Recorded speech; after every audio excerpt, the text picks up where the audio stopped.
Hello YouTube and hello anekantavad. I don't know if I'm pronouncing that right. Um, uh, so I just watched your video in response to myself and Corey Anton's video. What is religion, right? And so, um, you raise a number of very interesting points, and from a different perspective as well, because I am very Eurocentric in my point of view, tragically Eurocentric. Um, my matches aren't working. There we are. So you bring up the extremely interesting question of cynicism. You don't actually use the word cynicism, but the question of do the people at the top really believe it in a given social structure, and you tie this in very much with the caste system and Roman Catholicism, um, and I have to say it's an interesting question. You frame the beginnings of religions as being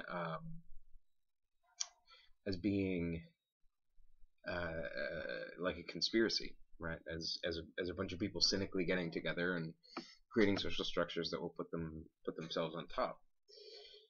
But I think that I think that right, that's that can't quite account for it, right? Um, uh, I think that one thing that I've learned, the people who are in a position to organize social structures tend to believe their own bullshit. Um, and even if they also know it's bullshit, right? Um,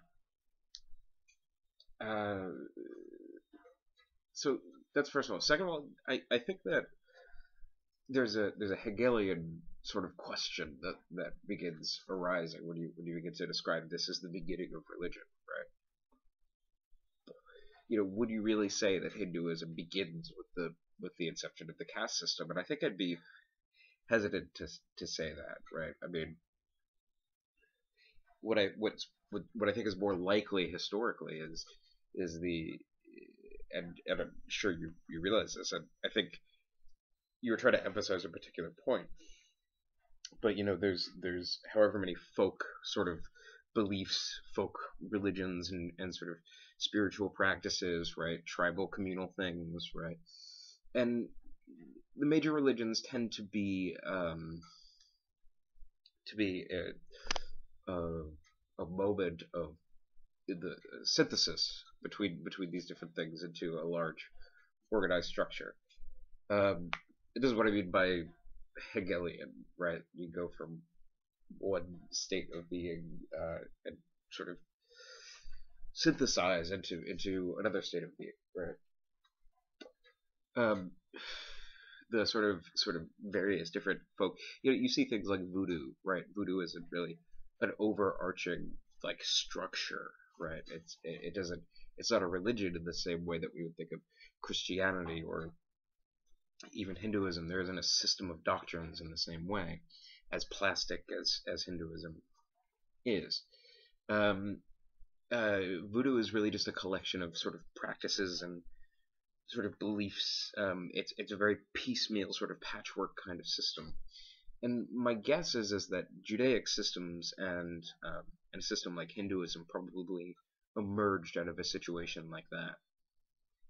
Um, uh, there isn't a closed pantheon of of deities in Voodoo. There isn't clearly defined boundaries on their sort of ontology. Um, and when I say the word boundary, to say something is boundless is to put a boundary on it in the sense that I mean it, right? Um, so we have, um, maybe you would want to call that proto-religion or something like that. Um, but the moment where something goes from that sort of proto-religious sort of folk superstitions that are sort of scattered into an organized religion, right? Um, that's essentially that is a political gesture. Um, it's not. I think it's very difficult, at least, to read that as being a religious gesture properly. You know, um, something derived from the beliefs themselves. There are power relations at work in that moment. Um, but would you ask the question of do the people at the top really believe this, right?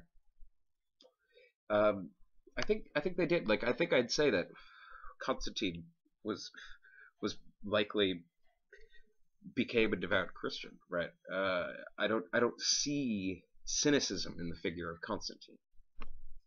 Um, uh, the gesture might have sort of been in itself cynical to convert the Roman Empire to Christianity, right? There's a lot to gain politically by that move. Um, there are clear reasons why that happened, but the question of whether or not Constantine himself, don't we need to ask the question of what belief is, right? What is the ontology of belief? And it seems to me that belief can function in lots and lots of ways. So the two ways that I would look at this is this Zizekian way and the Nietzschean way that you allude to. The Zizekian way is something like Conference Report talks about. He talks about beliefs in one of his recent videos, and he says, what about the person who says, I don't believe in ghosts, but when I walk by a cemetery, I walk a little bit slower, or I hold my breath, right? There's no such thing as ghosts, but there's something in you that sort of stops that, right? That sort of there's a drive, right? There's an instinctual part of you that seems to hold on to some weird superstition somewhere. That you can give sort of evolutionary reasons why that kind of thing might be the case. It's not, or even sociological reasons. It's not that big of a mystery, but it's interesting to the question of belief. What is belief, and do the people at the top really believe? The point I'm trying to get at pretty much is that belief is not one thing. There's another. You can invert that too, right? You can say.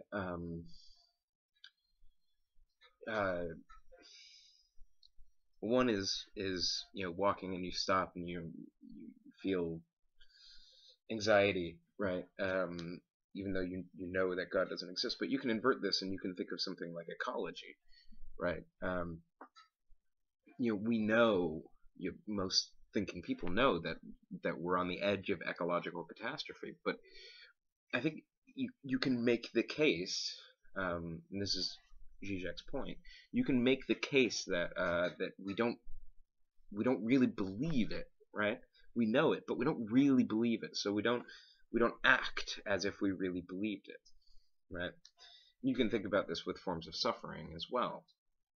I know sort of intellectually that there's horrific suffering happening in the Congo right now, but I don't feel that, right? It's not near me. It's not in a part of my life world, right?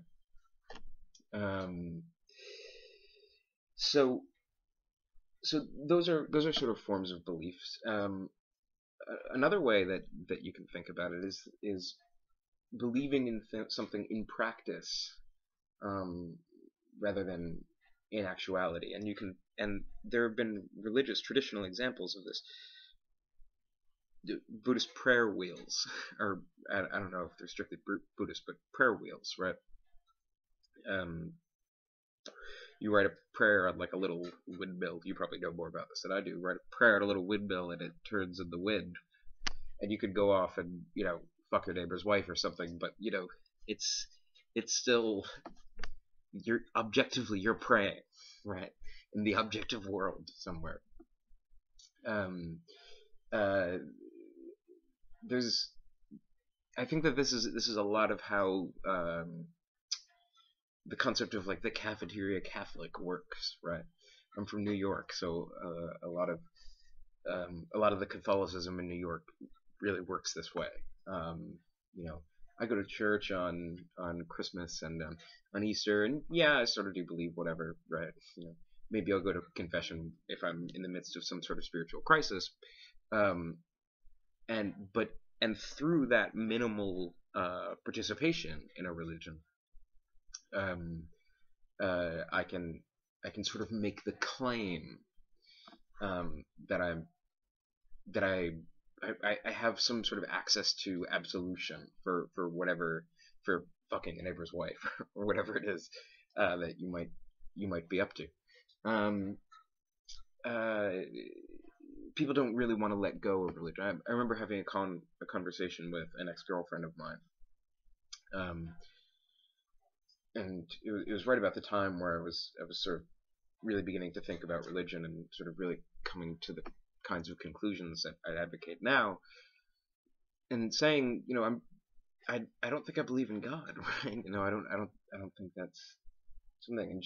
And I remember she was saying something like, I don't believe, right? I don't actively believe. I don't do anything, right? That would indicate that I believe in God. If you were to drop the idea completely, behavior wouldn't change that much. It's not like she went to church or really devoted herself in any way. She didn't draw any of her beliefs about the world from the religion. But there's something sort of in the back of, someday I'll start going to church, right? And I think that's how, again, a lot of Catholicism sort of functions. Is this kind of it's not really belief, right? It's not belief in the sense that we use that word so often, but there is some minimal level of um, the inability to commit to the premise that it's all useless. Um, and it may or may not be the case that it's all useless. Sometimes I go back and forth on the issue of whether or not I think religion is useless. So there are different levels of belief, and you can relate this. You bring up Orwell and the idea of to believe and not believe at the same time. I mean, is it what she was doing in that case? A form of believing and not believing at the same time. There's no practical sense in which you can talk about her belief, right? Um, but there's a sort of unease, right? Like walking by that cemetery that sort of stopped her from actually committing to the premise that she didn't. So in some way, there's a kind of belief and a not belief at the same time. And I think this is where we as a culture this is where I would say the liberal part of the United States sort of stands. Um, and I think that there are questions about you can always ask this kind of question about the people in the pews, right? I mean, some of them are clearly overly um, uh, believing, right? Um, and some of them are playing at believing, right? You think about Sartre and the waiter, right? He's not it's not that he is a waiter, it's that he's playing at being a waiter, right? He's so exaggerated that you know that he's not fully identified with his role as a waiter. And in the same way, you can look at certain religious people and see that kind of thinking happening, right? Their belief is so exaggerated that you almost have to assume that there's something lacking in it, right? There's something inauthentic happening there. So but nonetheless, the people in question, I wouldn't say, are not believers. Right? So again, different. We're talking about different, or what I want to problematize is the idea of that there is such a thing as belief, right? That can be talked about as one thing, right? That functions in one way. Um, that premise seems to make, or that premise makes me a little uneasy. It doesn't seem to conform to my experience. Um, and I think very often we don't know what we believe. Um, I think that it's possible to hold beliefs without being conscious of them. That's in fact, I think that that's quite obvious. Um, so it, some of these claims about even I believe X, Y, and Z um, make me nervous because for that reason, right? Like I don't. One thing that I don't think is the case is that I don't think it's the case that my that I am fully transparent to myself. Um, there are unconscious forces at work. There are social forces at work that sort of shape my behavior. And this is where I want to get to this Nietzschean point, because you allude to this in the death of God problem. Um, because one of the pieces of the death of God problem is or what he's one of the symptoms of it for Nietzsche was utilitarianism, right? What Nietzsche thought is that these Brits think that they can have Christian morality without Christianity, right? They're trying to secularize Christian morality, and as such, what ends up happening is that we could all be atheists, but we all act as Christians, right? Because how a person acts is what's important for Nietzsche, not necessarily what the metaphysical propositions they affirm, or those are important only insofar as they shape how we act or behave. So the a lot of these sort of consequentialist systems, etc., are, if you take a step back and you sort of look at them, they are strikingly Christian. And this is what's so ironic about reading someone like Sam Harris is that when I read his um, when I read his moral landscape, I was like, wow, this is really Christian. And no matter how much time he spends shitting on religion in that book, the moral or sort of the character of what he's talking about is quite religious, which is sort of fine. I don't necessarily have a problem with that, but it's something to sort of take note of. This could also be said to be true about Marxism, as I alluded to in one of the recent videos that I made. The narrative of the wretched of the earth and some glorious redemptive future. That's quite Christian. Perusia, right, is the word in classical Christianity. But it's a secular formulation of it, and this is what I think Nietzsche saw: is that there are all these. It's so fashionable to be an atheist, and yet so much of what you do is so Christian. And the question, of course, is, well, why, right? Why don't we need? Once we get rid of God, don't we then immediately need to sort of deconstruct the value structures and the value systems and the our view of the world?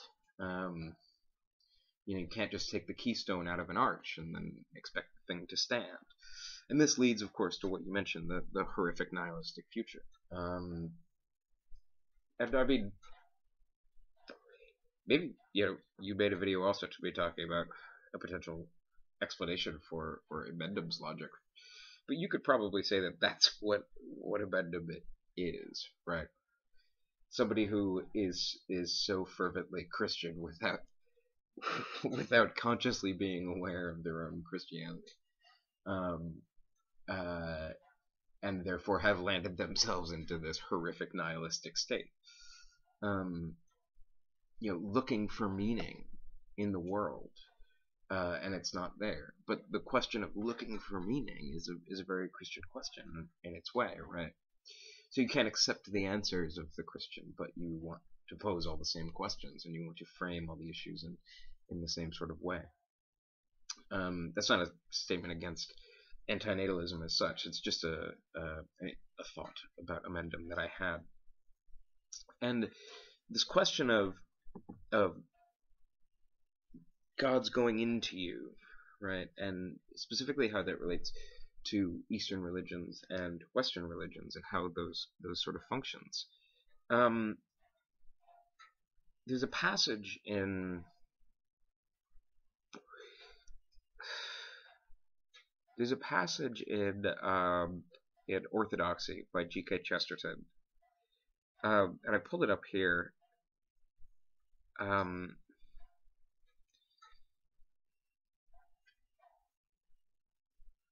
It's he contrasts Buddhism from Christianity, where he says, I just want to read a second of it. I'm just looking for the moment.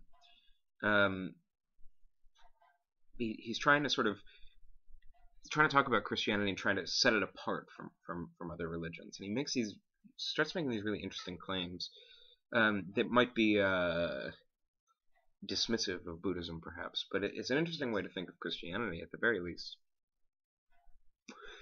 And he says, quote, "No other philosophy makes God actually rejoice in the separation of the universe into living souls. But according to Orthodox Christianity, this separation between God and man is sacred, because this is eternal. That a man may love God, it is necessary that there should not only be a God to be loved, but a man to love him. All those vague theosophical minds for whom the universe is an immense melting pot are exactly the same minds which shrink instinctively from that earthquake saying of our Gospels, which we declare that the Son of God came not with peace, but with a sundering sword. The saying rings entirely true, even considered as what it obviously is. The statement that any man who preaches real love is bound to beget hate. It is as true as democratic fraternity as a divine love.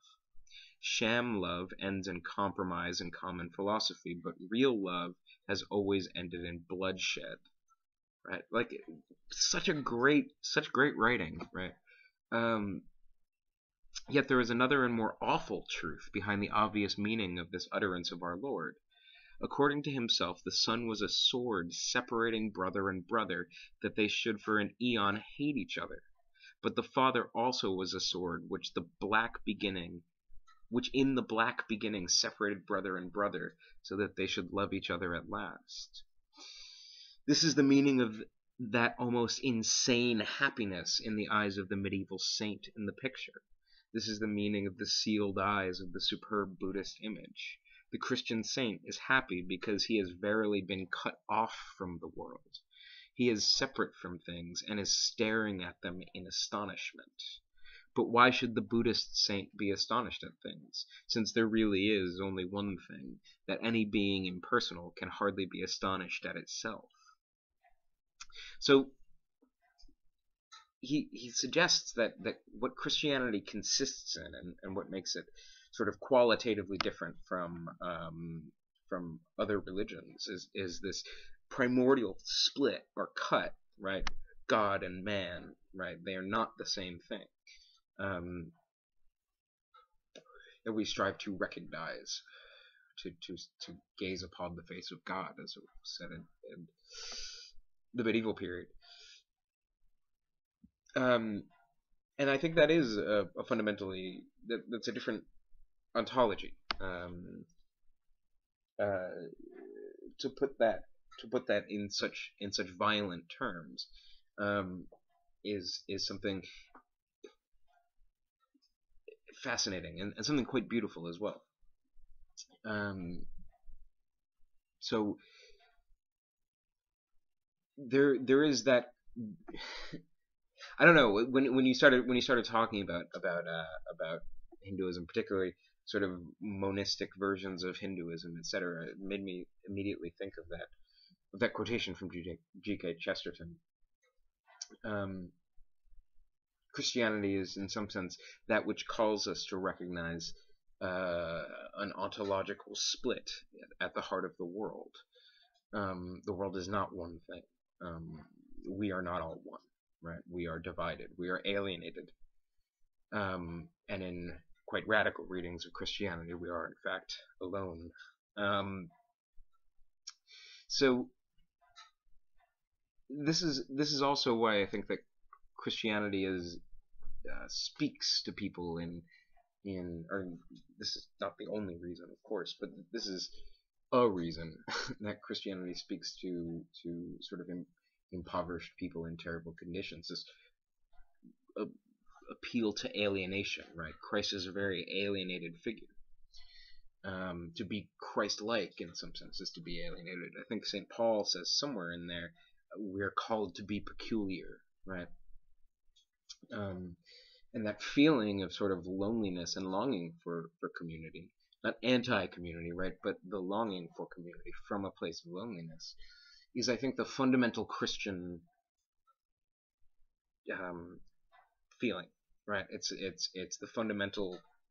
That's the starting point of Christianity, I would say, and it makes sense in an imperial world, doesn't it? As the world gets bigger, and as there are more voices, and as you are farther and farther away from the decision making that will determine your life, I think that's an alienating experience, as Marx pointed out. There's another reason why Marxism could be read as something Christian, right? In its own sense. So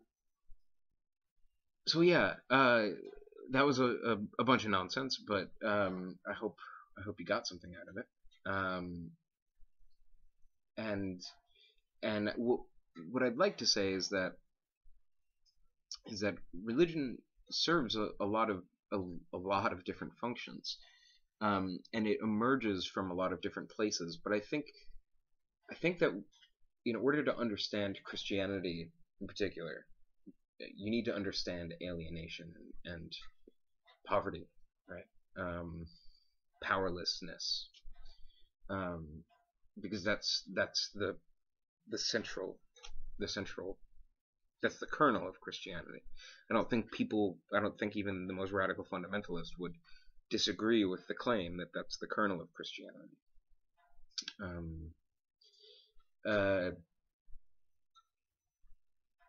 I don't know what the kernel of Hinduism is, right? I guess it's if you define Hinduism by its caste system, which is not a bad thing to do, right?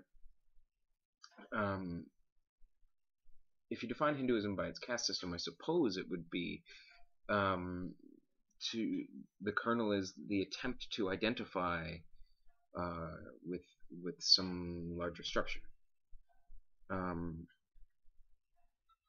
which I think is qualitatively different than the Christian kernel, right? But maybe not. Maybe they're both, and you could insert a conversation here about cult psychology and stuff, and sort of lonely, wayward souls joining these inviting communities and being taken into to cults, which I guess would be the pathological version of religion, or you could even say the even more pathological version of religion. So yeah, the question of, do the people at the top really believe it? I mean, there are different kinds of belief. There are different layers of belief that can function independently of one another. They don't need to be reliant on one. There is no contradiction, I think, in acting as a Christian and not in your heart believing, or vice versa, right? Or whatever other configuration you want. So I think we need a much more fine, and I feel this way about the atheist community on YouTube. I feel like we need much more fine tools for digging into the sort of existential and psychological content of what makes up a belief, right? Um, if atheism is simply a lack of belief in the existence of God, I'm I don't I'm not totally convinced that I know what I believe, right? It would almost be an assertion without evidence. There are too many roadblocks, right? Too many psychological roadblocks. Maybe at some subconscious level, or level of social participation or something. There is something Christian in character, right? Or something that assumes the existence of God in my thoughts and actions. I guess it would be something like I don't consciously believe. So yeah, again, that's a lot of gibberish. I hope you got something out of it. And have a good day.